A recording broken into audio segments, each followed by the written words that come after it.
I said look up. Forget about it. He can't even walk.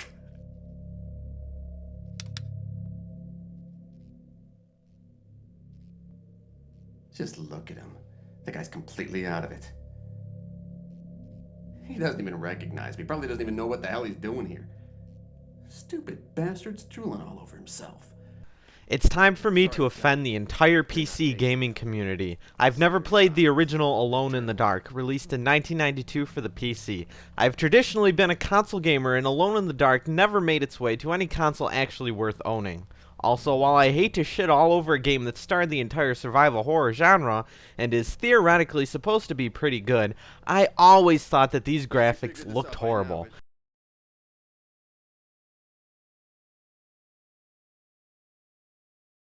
Even when they were cutting edge, I still couldn't stand them. Is that shallow? Perhaps, but then ask me if I care.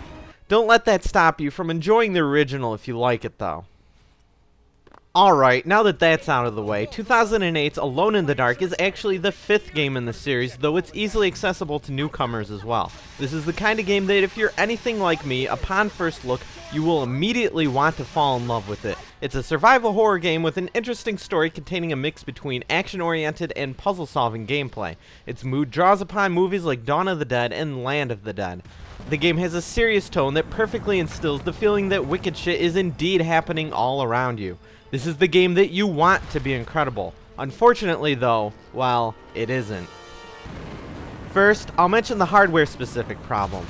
At first look, compared to the other Wii games that I've been playing lately, Alone in the Dark looks pretty good. My inner anal side was able to pick out a few technical woes here and there that I assume were handled more properly on the other systems, but otherwise I had no problems. I thought that the Wii version was a solid looking game. Then I watched a video of the Xbox 360 version. The graphical quality of the next generation powerhouses blow this version straight out of the water. It is like the difference between night and day. I realize that this is the Wii though, and that I shouldn't be bitching about it when the Wii version is good enough for what it is, but it drives the point home that this version is indeed a downgraded port. When you choose to play the Nintendo Wii version, you are not playing the best version available. This extends to other minor details, as there are fewer objects that you can interact with, and tiny other missing bits as well. None of this comes close to breaking the game, but once you've been spoiled by capturing a look at what you could be playing, it's hard not to feel at least a little disappointed. As far as the Waggle Controls go, they're slightly annoying, but you'll get used to them. Swinging your character around for some fine-tuned aiming can be a little aggravating, but in truth the problems extend far past the awkward controller. If Alone in the Dark was the game we all wanted it to be, with perhaps just a little more time in development, it would have been a 9 or a 10 easy. Unfortunately, the experience completely breaks down when it comes to the gameplay. The controls are clunky and imprecise. The jumping feels wooden. It doesn't help that the only objects that you can actually jump upon are the objects that the game specifically wants you to. That shin-high ledge that you want to make your way on top of, you can't just hop on top of it. Yes, this is another game where your progress is brought to a halt in front of objects and garbage that I'm sure a 5-year-old could make his way over. That isn't the real annoying part though. Alone in the Dark's main issue is that it's difficult to figure out how exactly to do things until it's much too late. Allow me to explain my stupidly embarrassing example of the kinds of things that this game does. After a nifty little driving sequence, by the game's storyline, my main character is hurt badly. A checkpoint occurs followed by a cutscene. Fine enough, I'm then tasked with running around trying to find a supposed public restroom which contains a medkit to straighten my character out. That's cool, I'm digging the atmosphere and the game's sense of urgency. So I finally make my way into this restroom, mosey around a bit when I discover that I need to shoot the lock off of a particular door, and then I discover the medkit. What follows is a lengthy cutscene involving some other characters in the bathroom who are having some problems of their own. This is all very cool and it helps add to the mood. My character's vision starts to go black and white as these NPCs bitch at me and threaten to take my medkit away. Finally, I regain control, and when I go to pick my controller up again, I'm told to heal myself. As I tried to learn the unique controls of the healing system, something I have never used before, my character died. I exceeded the 10 seconds given to me in which to learn something new with no real warning that I better be acting quickly. While I've learned to respect the healing system, I had to go through the entire process once again, listening to the entirety of these cutscenes all over. While I only had this specific issue once in this game, it tells of a style of problems that this game has in general. Alone in the Dark also has a system where you can combine items for new purposes. Using real-world thinking, you can sometimes gain access to certain items and locations if you undertake the proper actions.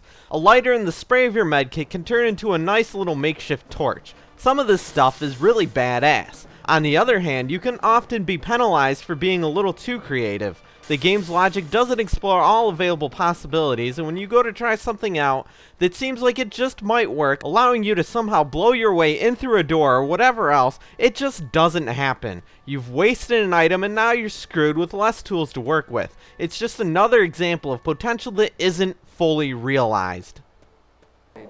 Alone in the Dark is still fun at times. There are portions where everything just makes sense and you can trick yourself into thinking it's a great game too.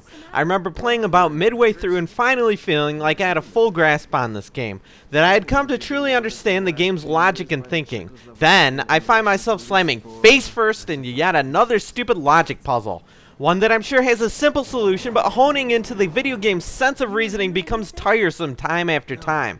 It's during these times of frustrations where overlooking the clunky controls becomes harder as well. Alone in the Dark is a great game when you already know what to do, when you're already familiar with the bare minimum on what it takes to pass these levels, and then you're given the opportunity to play around a little, experiment some without falling back into the frustration of poor level design and logic. The story is all that I could want from a game of this sort. Despite feeling let down by the fact that I'm not playing the best version available, the graphics aren't really that horrible. The game's style is nearly perfect. Unfortunately, the frustration of figuring this game out and contending with its issues brings down the experience. If you are a die-hard fan of survival horror games, you should probably at least give this game a rental. There is still a lot of quality in certain places, and I wouldn't be surprised if many people are able to overlook the game's many problems. Personally, this is the kind of game that I would rather watch someone else play, soaking in all of the fine production values in the graphics, setting, and storyline, leaving everything else to someone who isn't me. While I would love to love this game, and in truth I did have some fun at times with it, after spending only a few days playing, I don't think I'll ever want to touch it again. This fact really saddens me too. I give Alone in the Dark for the Nintendo Wii a 5 out of 10.